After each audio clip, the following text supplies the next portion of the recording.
7, 6, 5, 4, 3, 2, 1. You'll never have the sacred stone. Oh, this you crazy mother.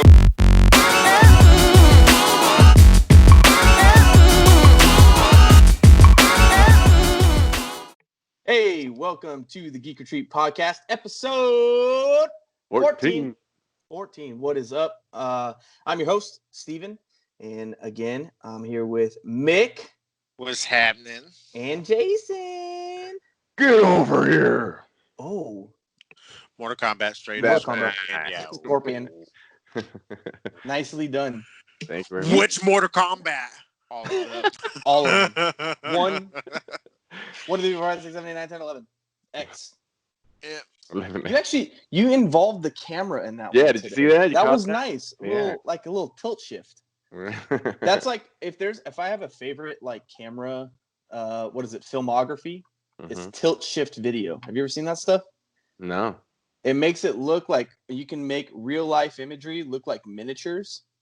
You raise the height of the camera from where you're taking it, and then you set the aperture to blur. It's weird. It's the way you I know. But there's like certain videos that just do that or something? Yeah, just look up like a tilt shift video, and they're the coolest intros you'll ever see in your life. It looks like little miniature figures, like little miniature toys.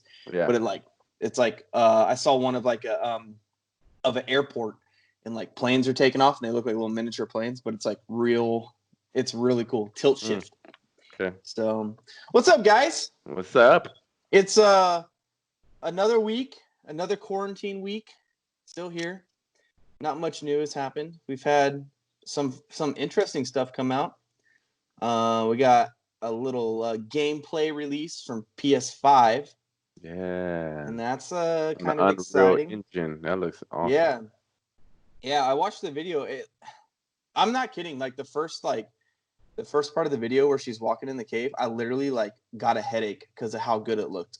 Like I was like, my eyes could not like focus on how. I was like, this is a real video. I'm looking at a real video. It was so clear. Yeah, they said it was the same technology that they use to render like effects in movies and stuff or something like that. So it's like, all the cinematics in the game. Yep. It's the same technology that they use, and they put it so when you're basically playing in the cinematic universe or whatever. It's just crazy. I mean, we're talking like 30 years of technology from where we were even 25 years ago. You know what I mean? Like that's such a short time to be where we're at today with visual effects and where we were a while back. Yeah. It's like it's mind blowing. Yeah. It's crazy. It's crazy to me how because when people make video games, they're only allowed a certain amount of data for the game to run smoothly. Right. So they had to create the game like hecka like planned out. So when he goes around this corner, then the rest of this map doesn't show and all this stuff. The technology's gotten so good they don't have to. They just build the world and the world exists. Right. Yeah, and you just live within the world. Like I know in older games, you would be running down a tunnel, and they would make a tunnel a certain length because it would take you a certain amount of time to get through that tunnel for it to load. So you're not having a loading screen. You're actually running through a tunnel, and it's loading while you get through the tunnel. Yeah, it's like certain moments triggered other moments. Mm-hmm. And like when that moment triggered, it told like the game in the future, like, okay, this now is going to happen. So be prepared for it.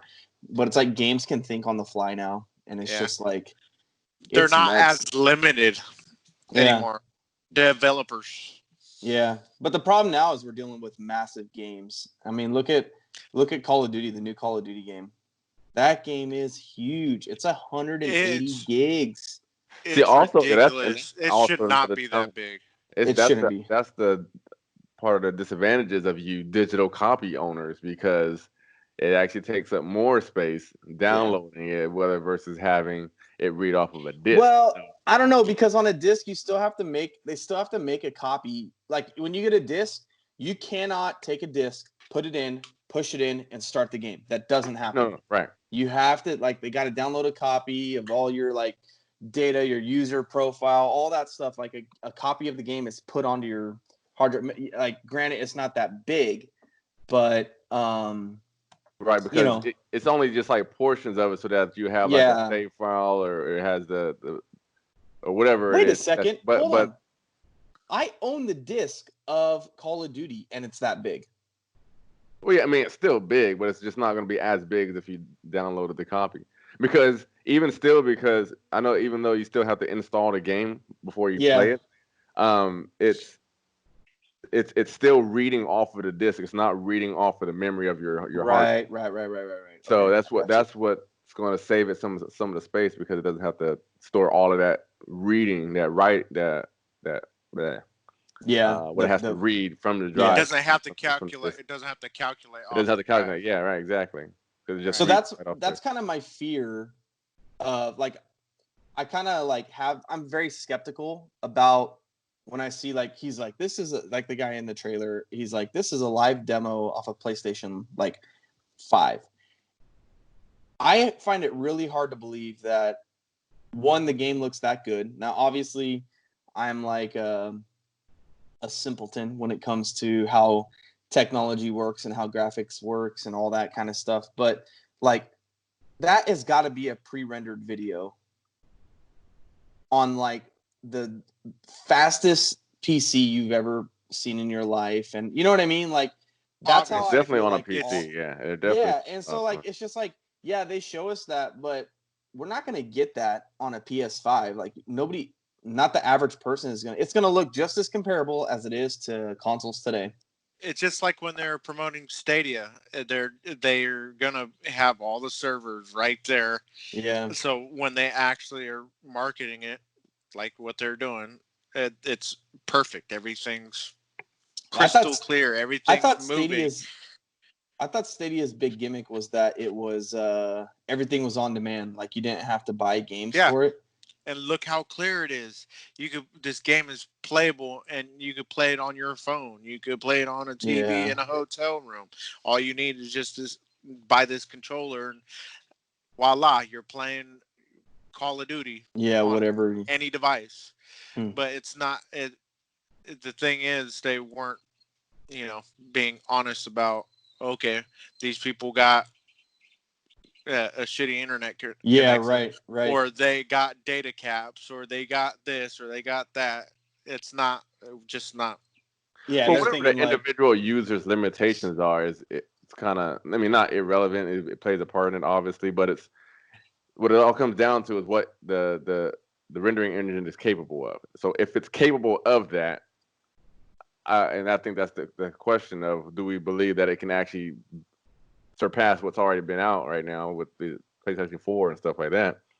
I think it can, and I think the capacity is there, because I even believe that there were still talks that the PlayStation 4 didn't even reach its maximum potential on there. So if that didn't, and this is even a more revamped, better upgraded engine, I don't see why it can't do that. I think it will be able to do that. I believe that the video that we saw we're going to be able to see at home. It's I agree.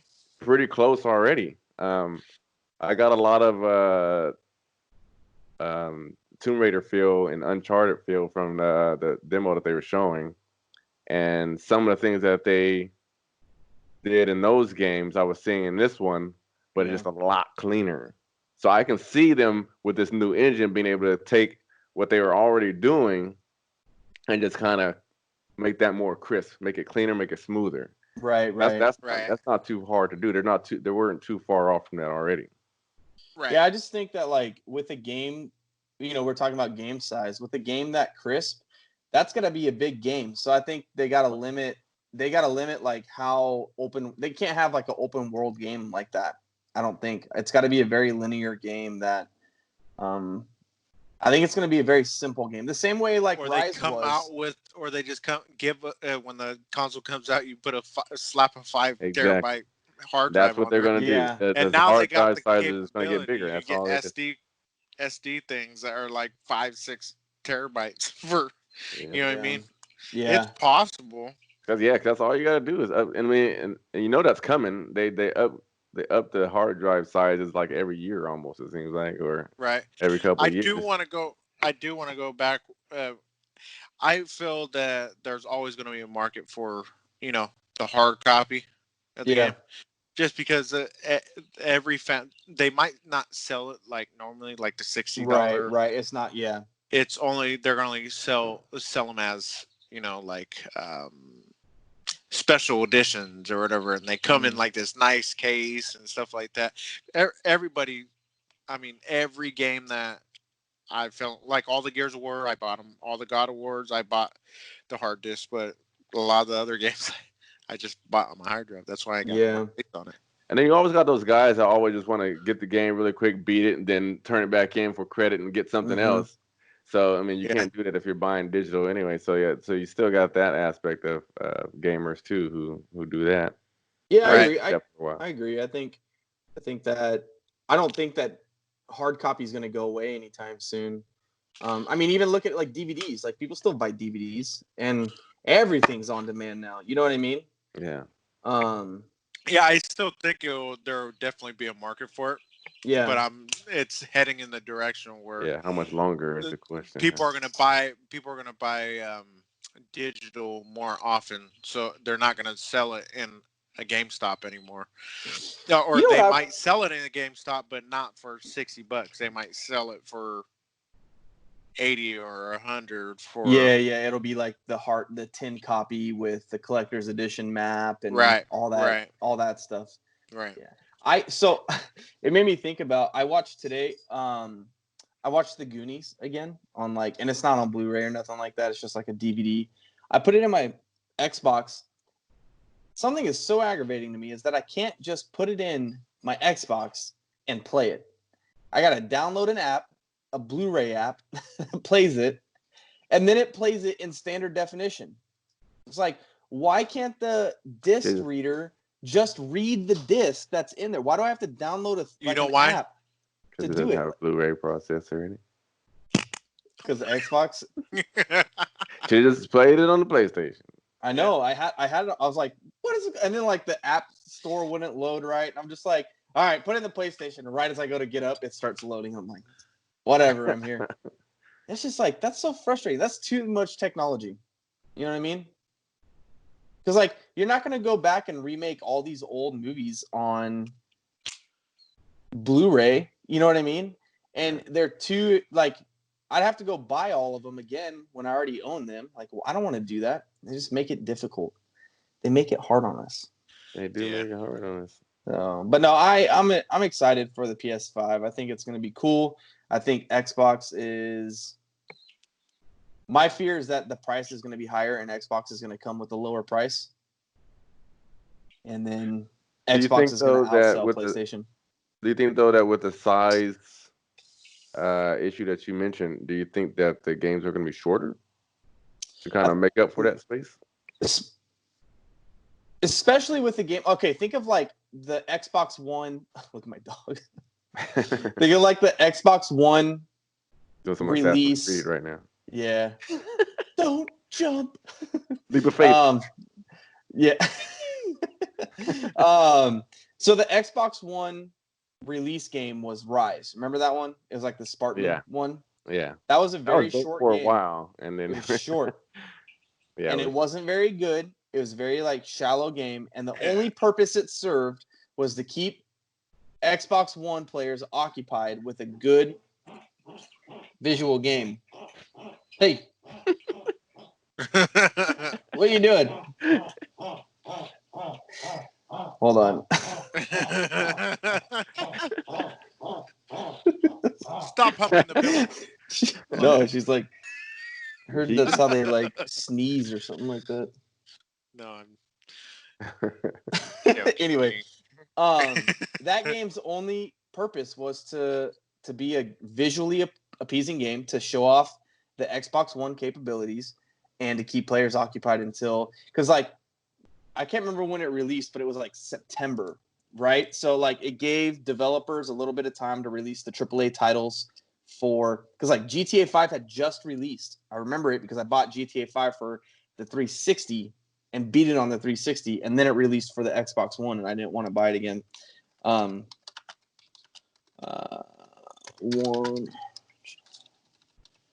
release date. Yeah, it released November 22nd, but Black Friday is like the big. Was it really released then? Anyway, wow, 2013. Man, that was a long time. That's 7 years. A long time. Yeah, I know, Yeah. right? Anyway, I thought it released earlier for some reason, but I don't know. It gave developers the time to develop their games and have them ready for the big Christmas break. You know. But not only that, it gave rush. them the ability to be able to say, "Hey, we have an exclusive at launch." Yep. For you. So Yep. check this out, because at that point, there really wasn't any Gears of War and stuff like that was usually been their exclusives, right? Yeah. If I remember correctly, I think Halo and Gears of War. Halo and Gears. But yeah, I thought Rise was.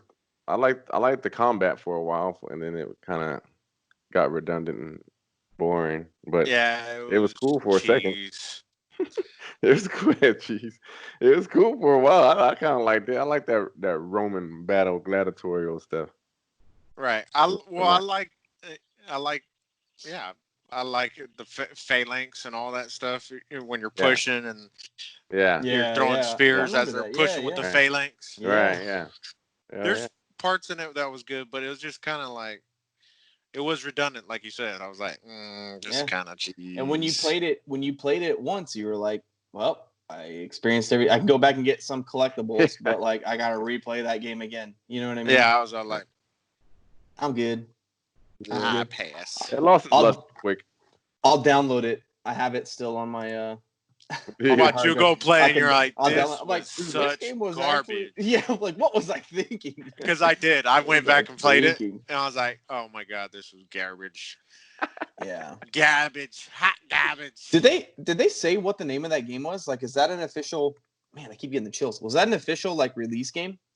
Yeah. Yeah, it was. Yeah, it was. Did they say what it's called or anything? Because it looked cool. I like that.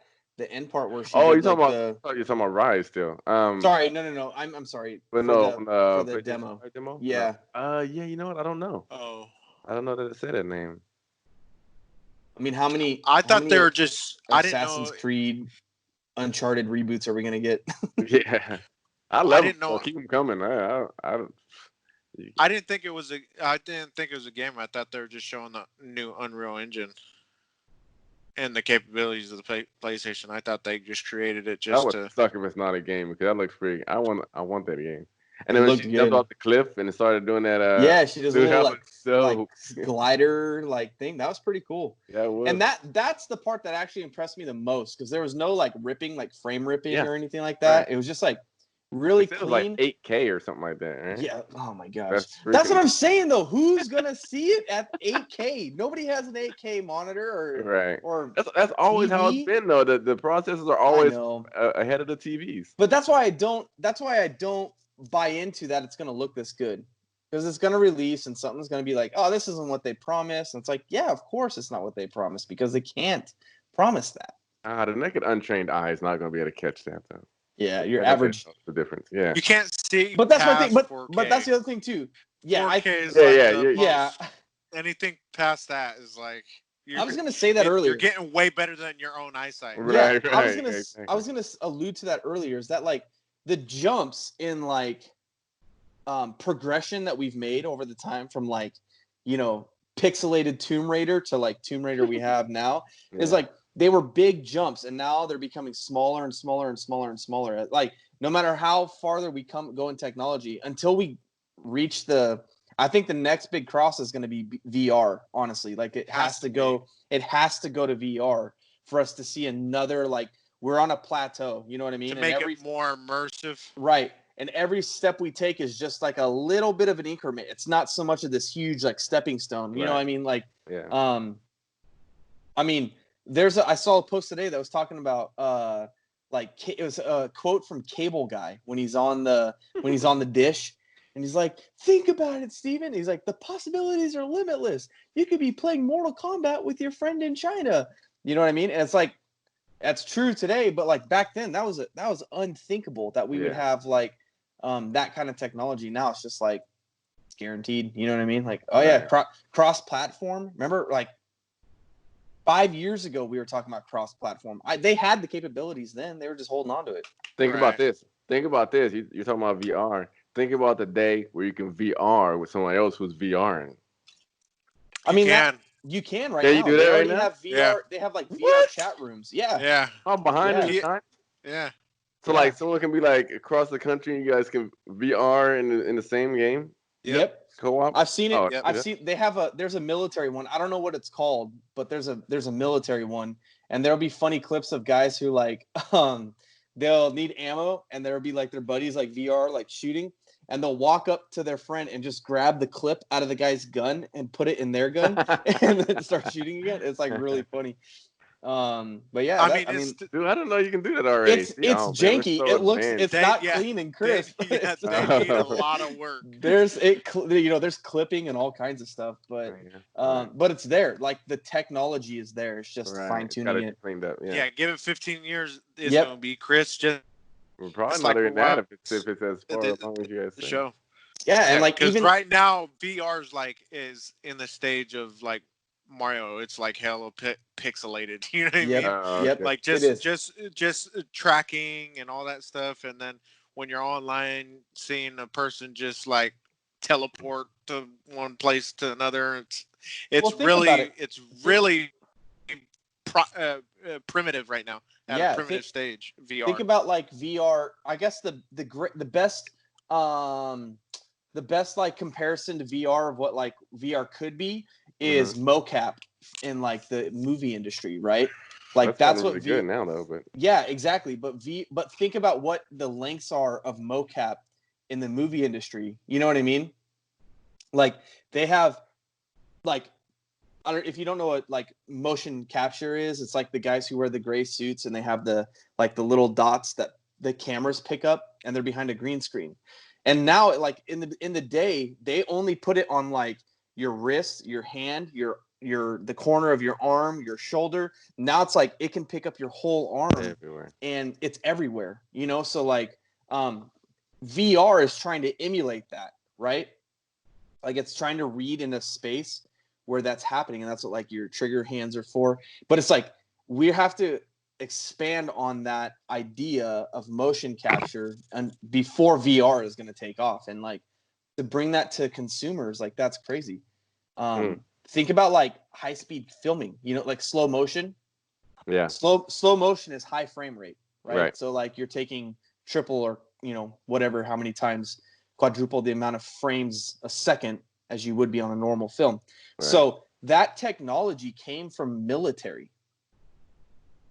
And I mean, now it's in our phones. We can take a slow motion video on our phone. But like when that technology first started, like the average citizen was not able to get that kind of technology.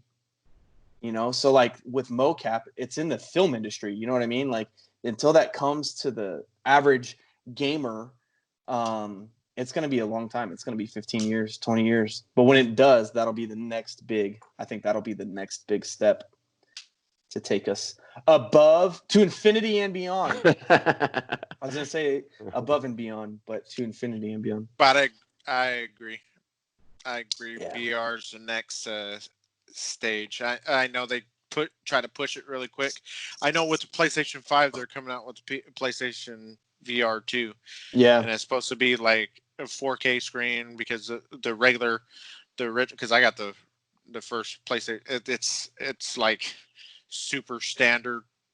You know what I mean? It's kind of blurry at sometimes, and it's supposed to be HD. Everything is supposed to be, and they're going to be making a suit with it that you can buy. Really? Okay. Yeah, from what I hear. Haptic suits. Yeah. Yeah, no, I posted a video today on the page about a guy with an omnidirectional like track. Yeah, I saw that. Like those are cool, but like, you know how expensive that thing is. That's gonna be. Yeah. You know, like that's $5,000 or $6,000 for that thing. Yeah. If not, that's probably the bottom level. You know what I mean? Like, I wouldn't be surprised if they said that thing was 10 grand. Yeah. Not too many people are gonna have Yeah, and so like that. giving me VR with I mean, VR right now, the pack is like $250. It's like the price of a console. You're basically buying a second console when you buy VR now. So when they release it with launch, I mean, you're talking it's going to be $400 for a console and VR. You're talking $1,000 for not including games you're buying or subscriptions you got to buy for for online and That's stuff why like you that. hold off on the launch. You wait for all the people who jump ahead and get all that stuff at the highest price. Yep. And as it starts to dwindle down, the price dwindles down too. And then they get to fix Pro all their tip. bugs and kinks. Pro tip from the Geek Retreat. Yeah. wait until after launch to buy it. Wait until after launch. Don't be so gung ho to go out there and grab it first day. You have to do that with every system, anything brand new in technology, because there's always going to be things that pop up. Right. I feel you.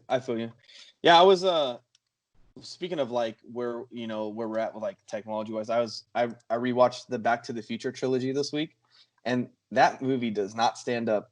Like it does not. I mean, like it's a great movie, and I don't want to ever knock the Back to the Future trilogy. It's amazing. I think it's the best trilogy we have that has to deal with like space and time travel. I think it's like the most like I can't defeat you right now, but it has the least plot holes. I think they like covered everything right now. The theory behind it all is all like way out there, but like the action scenes. There's the part where in the third one where they're going off the bridge, like they get the train up to 88 miles an hour, and the train blows up at the bottom.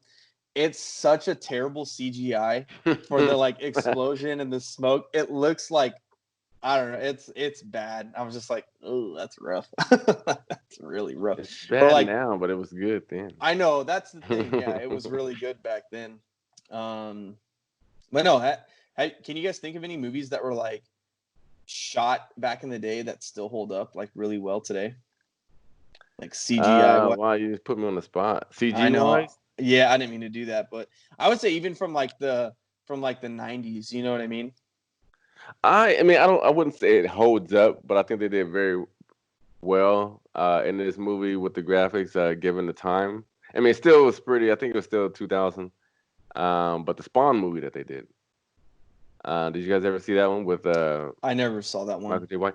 Yeah, that one's pretty good. I mean, it wasn't that great of a movie, but I'm biased because I love Spawn. So if to see a movie with him in it, I love it just automatically. Yeah. So it's kind of like one of my guilty pleasure movies, but no, I think the graphics in there was ahead of its time. I agree.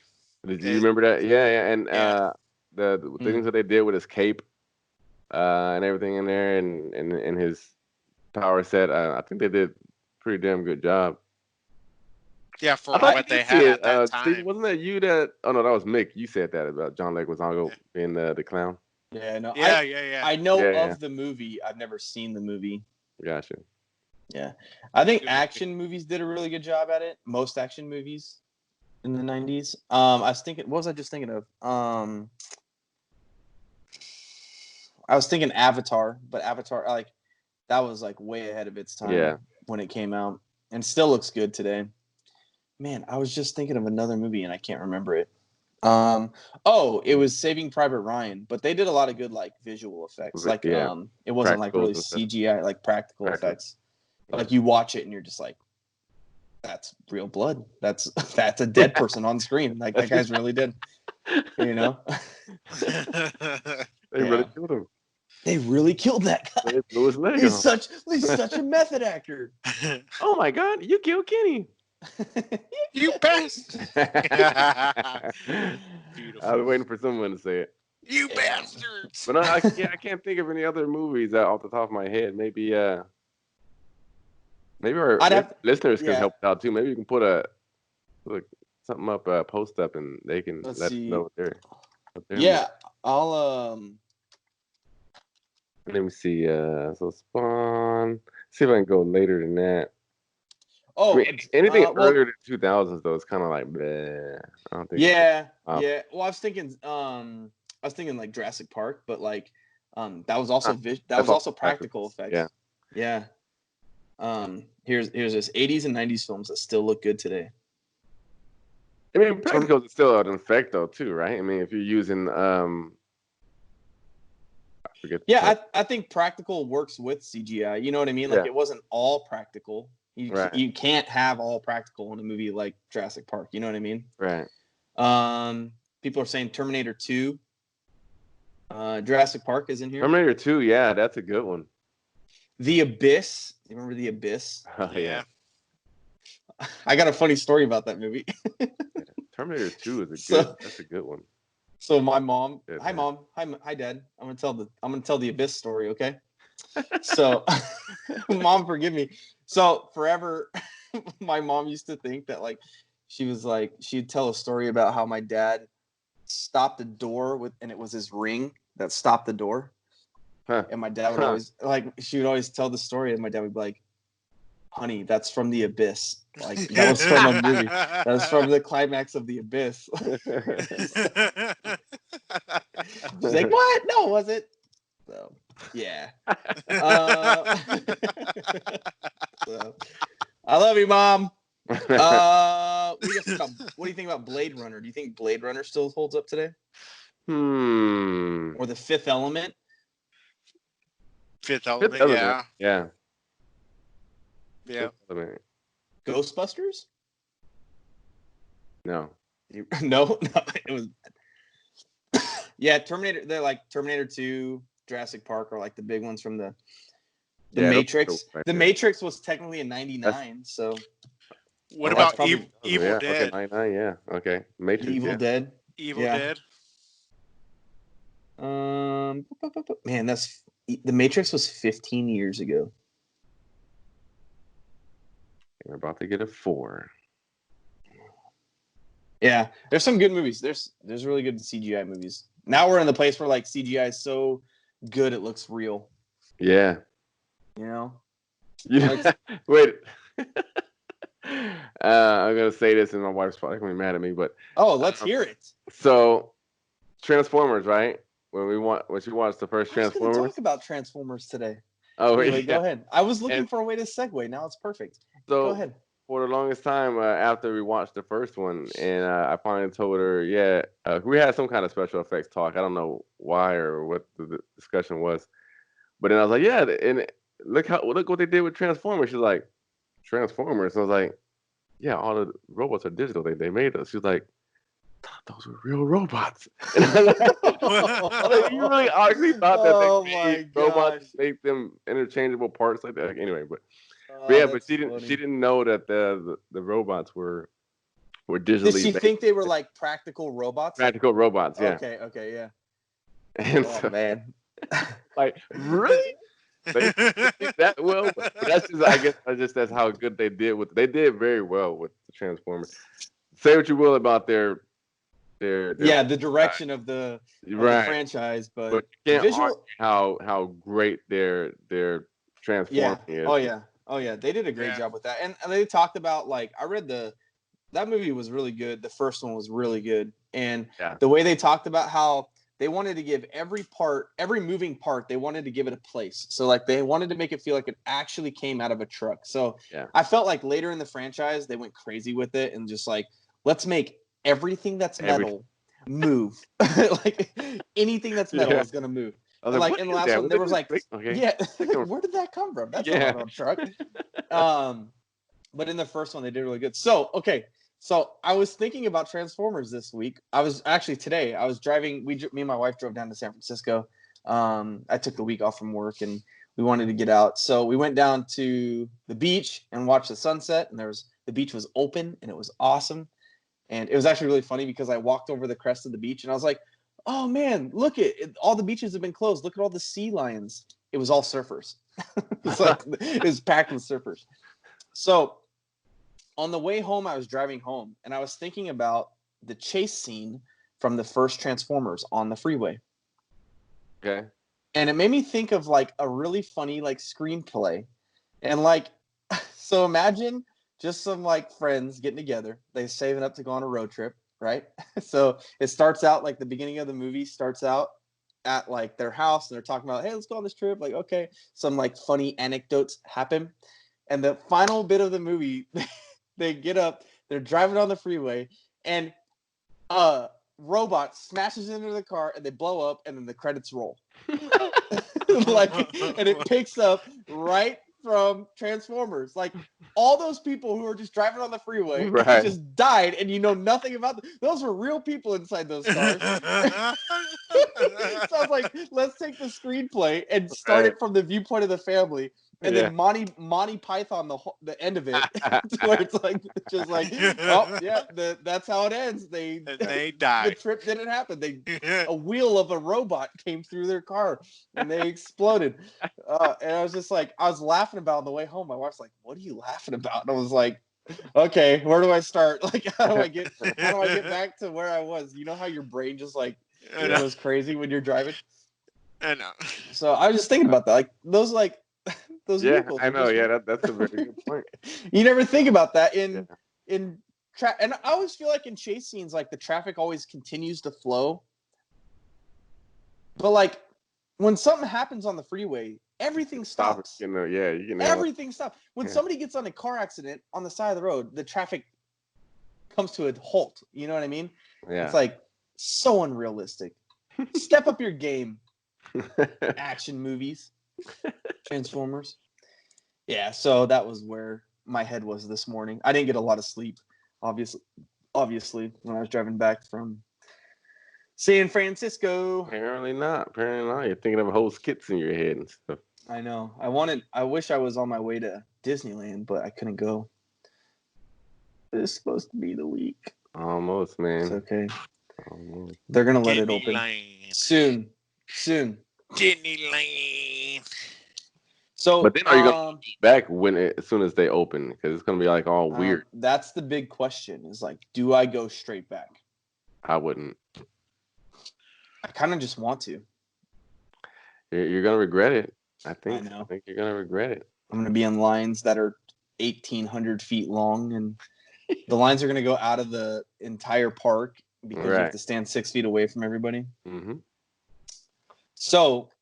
And then you can't sit by each other, so the rides are even gonna take longer because like you got to they're gonna like put a space in between each car. You know what I mean? Like they're gonna ride everything at. And then you'll get super corona and have a foot grow out of your forehead. A foot grow out of my forehead? Yeah. Now we're talking about with 3 toes. Zombies. Yeah. Not even 5 toes, 3 toes. And the middle one's longer than the outside one, so you could like pick your nose with it. With a talon on it. It's not even a normal looking foot. Like all deformed.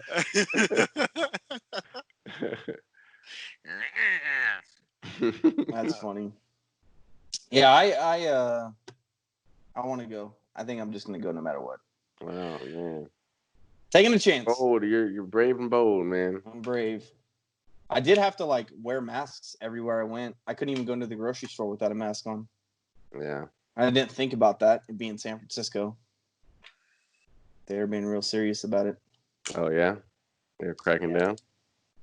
Yep, they were cracking down. So yeah, any movies on your guys' radar? Anything looking out for? Scoob dropped. Scoob did drop. I don't know. I have kids, so I'll probably rent that one and see it. Yeah, I'll probably let the kids see that one. But I don't know. I'm not excited about it. I don't even know like what. Freaking Universal again, isn't it? They just don't. I think so. Back down. Hey, Jason, Universal. Did you watch Kingdom? I started watching. I watched an episode. I think I got to rewatch the episode though, because my son was like really clinging and like really trying to wrestle with me while I was watching it. Right. So because I have to read it, so. Oh, you don't have to read it. Yeah, I did. I couldn't find on my. You go on net. Yeah, you go on Netflix and then you go to audio options. Yeah, I went there. I didn't see an English option on there. I'll check again though. Maybe I overlooked it because I was getting. Wait! It's a dubbed movie? Yeah. It's a series. It's a series, yeah, but it's dubbed, and I was reading, and wrestling and trying to watch all at the same time. So I'm gonna rewatch the first episode but it looks pretty good. It looks pretty dope, dude. It's like a China dynasty with zombies mixed in, kind of like. Yeah, it's like feudal Japan, or when Korea and Japan were fighting at that time period. Mm-hmm.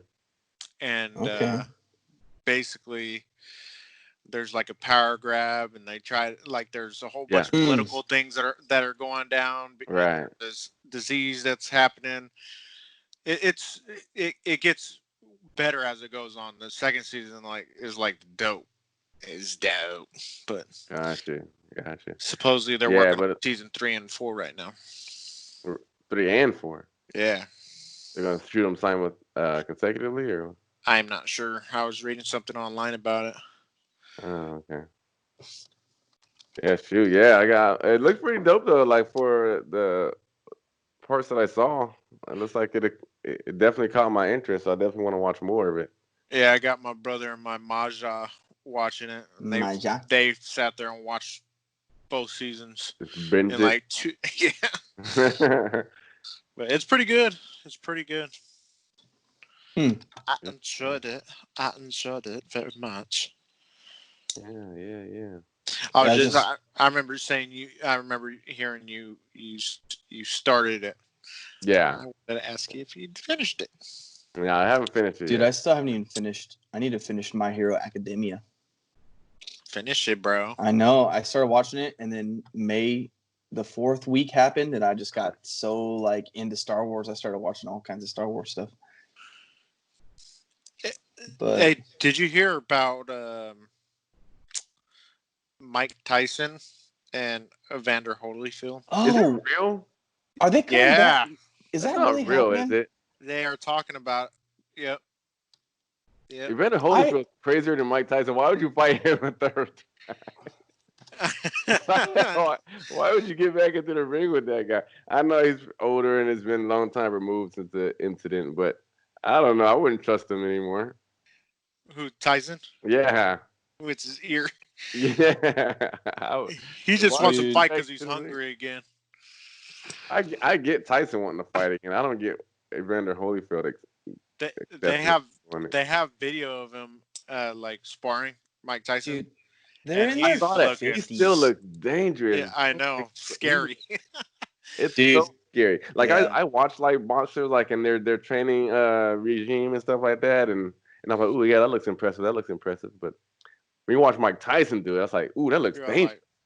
That looks like that's gonna hurt. That's gonna hurt. He's gonna take your head off with that hit.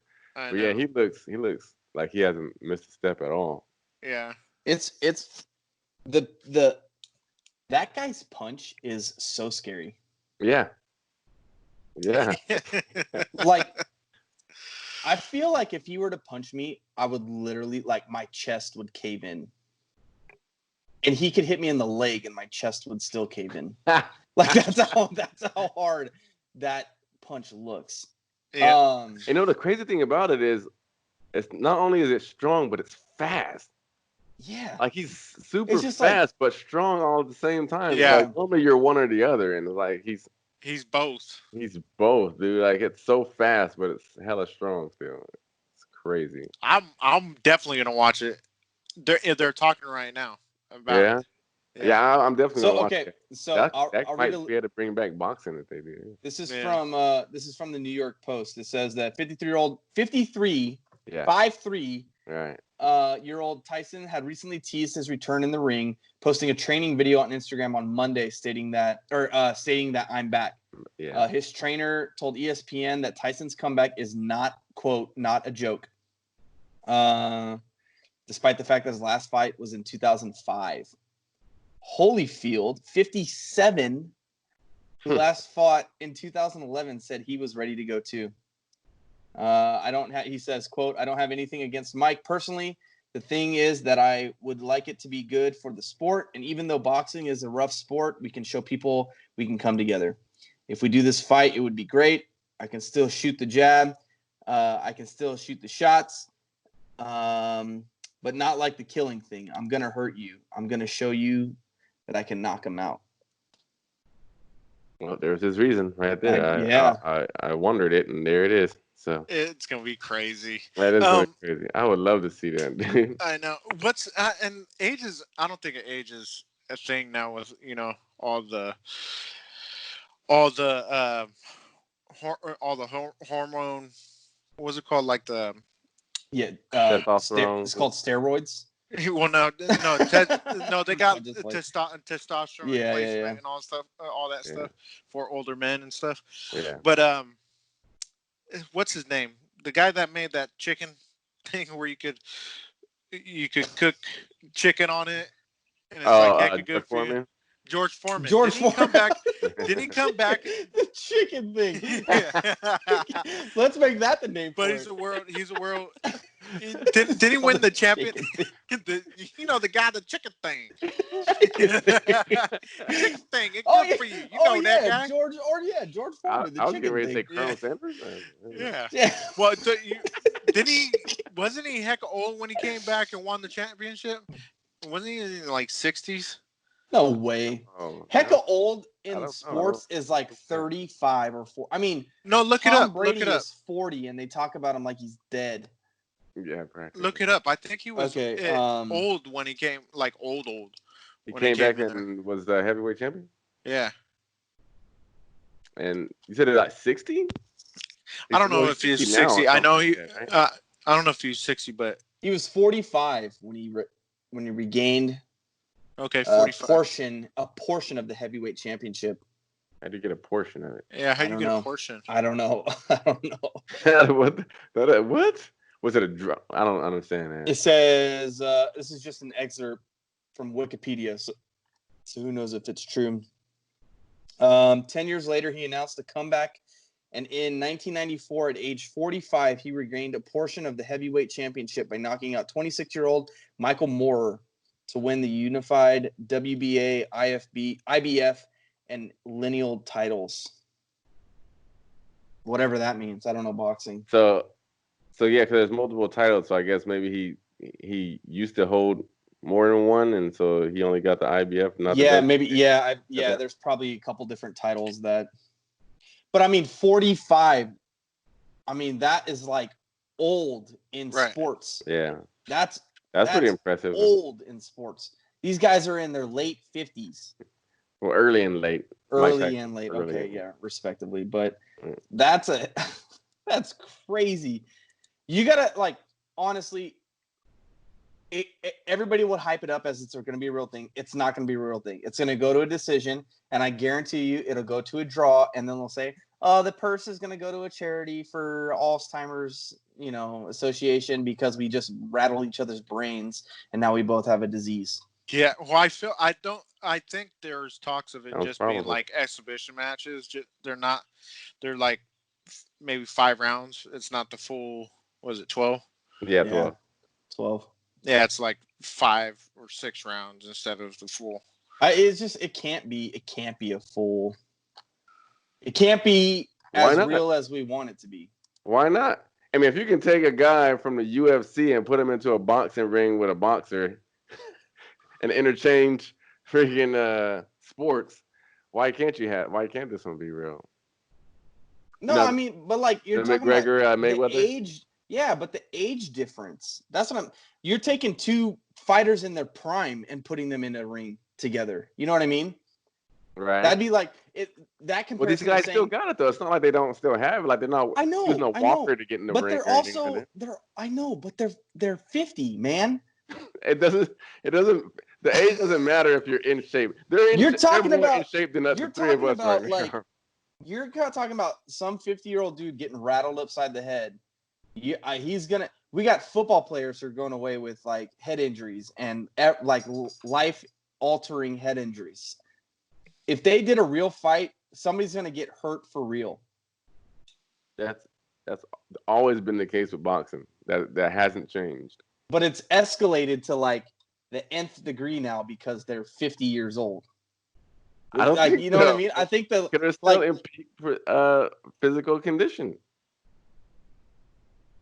Yeah, I feel peak physically against a 50-year-old man, not against a 25-year-old man or a 19-year-old kid in peak. Like that's a huge gap for peak physical condition. Right. You know what I Yeah, mean? but Like, then I get what you're you know, but I'm like saying the scale moves with age. So I like, don't so does Well, the danger scale. what I'm trying to say is, okay, so like they're of the same age range. So Okay. it's not like Okay. Okay. All right. so I can see there. it's going to equate in the ring, and it's not like they're not in condition. It's not like their bodies are more so in danger now than it was then, because their bodies have maintained the level of what I'm trying to say. But anyway, but they're still. I know what you're talking about. Yeah, you get it, Mick. But I think that it's not any different from any. I get what you're saying. They're older, but Yeah. I think the age plays a difference if you've maintained your body stature throughout that time period. Because it looks like, at least Mike Tyson, at least I haven't seen Evander Holyfield put out a video or anything like that. But Yeah. I know from watching that video. Not only from watching that video, but also just because I follow Mike Tyson sometimes periodically, because he's still like my idol kind of in the same way, but he's still crazy too. So it's like that best of both worlds. But, Like a little bit of awesome, a little bit of crazy. yeah, you know. So Hey, but Mike, I know just that he never let go of his boxing, so he's kept in with that the whole time. So it's not like he's just been away from it for 20 years. Right. So he's still in the condition to be able to box. So it's not like he's. Yeah. I don't know if I'm making sense, but I feel like you are. Yeah. Like he stayed in the game. It's not like he's like, has to take off his slippers and like, all right, time for our montage video. Like if I got, you know what I mean? Like I would have to run go on the beach. I have to stretch, and I have to freaking Yeah. get deeper and stuff like that. I think they're probably still already got it. Their muscle memory is already still there. They still know what to do. Yeah, I don't know. Doing it for your whole life, it's kind of like it's ingrained in you. It's ingrained in you. Yeah. It's not going anywhere, bro. Speaking of, hey, I would like to see it for real. Speaking of old 50-year-olds, probably 45-year-olds, Tony Hawk released some cool news this week. What's he got going on? The Pro Skater games are coming back. They're getting re-released, remastered, all original. Those games were so awesome when I was, that was like when I was in like early. Wait, just one or no, one and two. 1 and 2. Yeah, they're releasing them. It's time for the skating games to come. Remember those were everything, man. It was like they were big for a while. Tony Hawk and Dave Mirra and yeah, those games were awesome. We did me and my buddies did it was my brother and my friend. We did a little cheat for unlimited grind. we set it to grind during the day, and we left all day and came back and it was still grinding. It was like we got like the biggest score ever. It was so cool. We always talk about that. It's like, man, remember the ultimate grind? Like, yeah, it's like 8 million points. No, I'm excited. I love those games. I'm gonna get that game and play it and try to get everything I can. I saw a speedrun where a guy got everything from the shipment or wherever the docks or whatever it was, the underground place. He got everything in like 2.5 minutes. He beat the level in 2.5 minutes. It's crazy. 2.5 minutes. Yeah, it's fast. So I'm excited for that. I like Tony Hawk, and I was like a young kid when the 900 was first landed. I remember watching that on like live TV, the X Games. You guys remember that? Did you guys ever watch those stuff? Not really. No? No. Man, that's what I did when I growing up. It was X Games in my house all the time. Oh yeah. Yeah. So did you ever I'm on an island of my own now. Did you ever hop on a skateboard? Or are you ever into that stuff? No, I had dirt bikes when I was a kid. Oh yeah? Did you ever go on like the tracks and jump the hills at all? No, I did ride up a cliff once and hit my head on a tree. Oh. I rode. I had like friends. We'd go riding. My parents had like a cabin kind of in the Tahoe area. Mhm. And so, well, not really Tahoe. That's stretching the truth. It was on the way to Tahoe. And they had a cabin up there. We'd go up there with our friends, and we'd all ride together in the hills. And that was a lot of fun. Those are some good memories. Dirt bike riding and go-kart riding. And then I had a dirt bike when I was like in my my late teens, early 20s. But I didn't have anybody that rode. So I was like, oh, I'm going to go ride. And I'd go there for an hour and like, I'm bored. Like, Yeah. I'm not with any friends or Right. like just like the weirdo driving the dirt bike by himself. So I sold it, and I haven't got one since. But I've thought about getting one for my kids and stuff like that. I want to get a street bike. I like motorcycles, but my wife doesn't want me to get a street bike because she wants me to come home, not die on the road. Yeah, I understand. So I'll probably wait for a little while. So yeah, Gotta wear it down a little action bit. sports. Yep. Yeah. Cool. Alrighty. What? Huh? What? You said so. What up? No, I was gonna say. So, what else? What else we got going on? I don't know if we have anything else. I think it's been rough. This whole quarantine thing has been crazy. Yeah. It's like redirected like everything that we had planned as a channel and as a group. It's like all been shut down for coronavirus. So we're still trying to work some things out. It's hard though, because like just to give you all a little like inside scoop, we all work together. We're coworkers, but we're like on different shifts. So, when we don't see each other during the week, it's like we try to catch up, and like we're sending text messages all day, trying to talk and catch up. But it's just not the same. It's not like we can all get together and play D&D. We all just like started getting into D&D when this whole thing started. It's funny too, because when we were on the same ship before everything changed, and we would see each other, but then we would try not to talk to each other. Because don't spoil it. It's content for the podcast. And then now we're not seeing each other, but we just don't have anything to talk about. Actually. Yeah, it's just because there's nothing going on. It's like I can't go to the movies and see a movie. I mean, I can watch a bunch of reruns and Netflix originals, but I don't know. The aspect of like seeing each other is like a huge thing. It's like it's going to be way different when we can. I'm looking forward to when we can record a podcast all in the same room.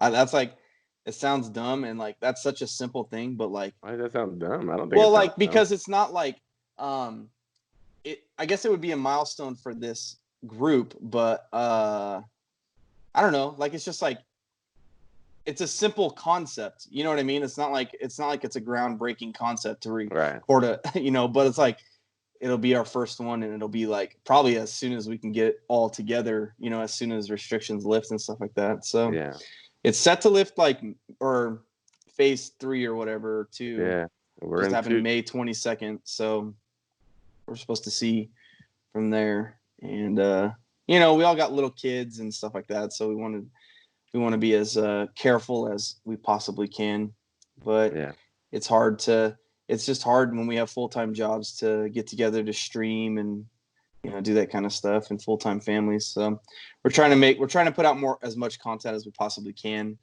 But it's tough right now. So the podcast is kind of where we're focused on, and we're going to adjust. So I hope you guys can adjust with us a little bit, and we ask for patience and for forgiveness for promising stuff and not delivering on it. So, but no, not to put it like a downer on the episode or anything like that. I'm excited for when we can get back together, and the things we do have planned and we want to do. We all have like little ideas and little like, little pet projects we want to do together. And once we can get back together in person and hang out with each other, we'll be able to do those things. Yeah. I can't wait to barbecue, man. I know. Can't wait to sit on your porch and barbecue, and then do the podcast on your porch and eat. That'd be dope. It's gonna be awesome. It's gonna be awesome. Some chicken. We'll do the steak and chicken podcast. And George Foreman grill it up. Yeah, I'll do it on a George Foreman. I got a chicken grill, guys. Maybe I'll do it during the Chicken guy. podcast. I'll buy one and I'll do it in my video camera There stream. you go. I have one. I'll bring Cooking it to chicken. you to work. Like, hey, your chicken grill's here. My So- chicken's done. Hang on, let me turn it over real quick and pour this grease out in a cup because I'm gonna drink it. That's disgusting. That's disgusting. Yummy. Truth or drink, truth or drink with chicken grease. That makes my stomach churn right now. Chicken grease has to be good I for you, made right? I drink McDonald's grease one day. I used to work What? I used So I to worked work at there and McDonald's drink for the a long chicken time, grease. and I was a Okay. manager, Okay. but I was like a hella cool manager, Oh. if I do say so myself. But no, but I used to have something that I call McDonald's Fear Factor. And so, of course, we had all these like young kids who used to work at McDonald's.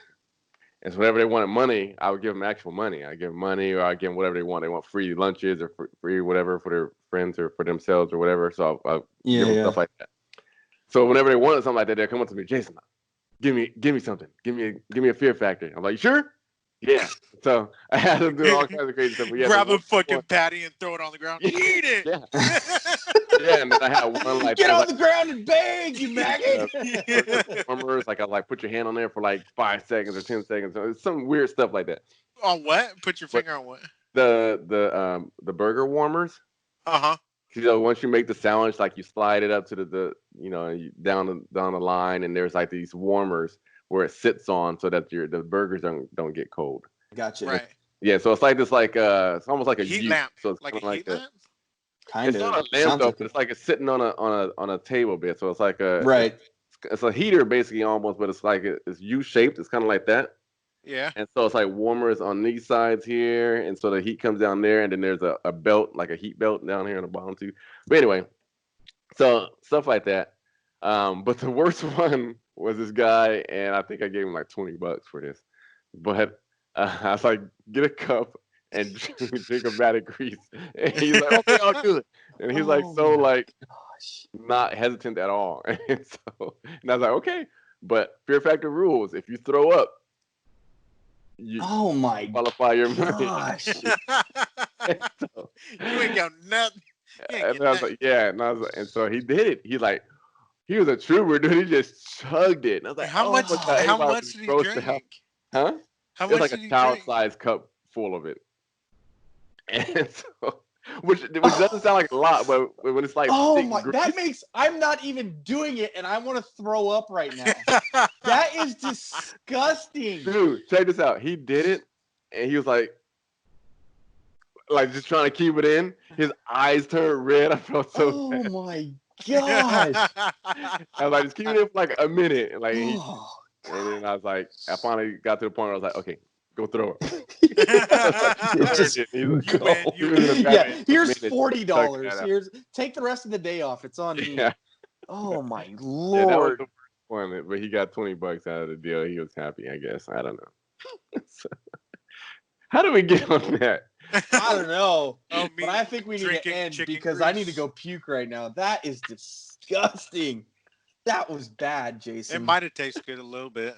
It kind of tastes a little bit like burger, right? Oh god. A little bit of chicken nugget. Yeah, I like a chicken A nugget. chicken nugget burger. Can I pour a little bit of ranch in there? Yeah. Oh god. I have a pretty good gag reflex. I literally am like trying not to gag right now. Oh man. That's gross. Okay, well on that absolutely disgusting note, I think we're gonna end. So yeah, this episode is we will see, today. By George Foreman's Grill. Brought to you by the chicken grill. The chicken guy grill. The chicken grill. guy grill. Good for you grill. Yeah. Wait, what did he call it? It was the lean, mean, fat grilling machine or something like that, right? Something like that. Yeah. So, anyways, we'll find a sponsor. Sure, this is the unofficial sponsor of the Geek. It's the chicken grill.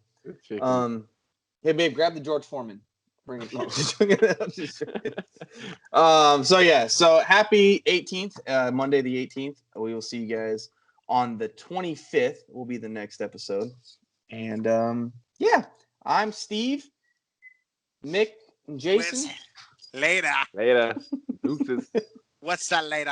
What's that later? So What's that later? we are the Geek Retreat, and we will catch you guys next week. On the flip side. Bye bye.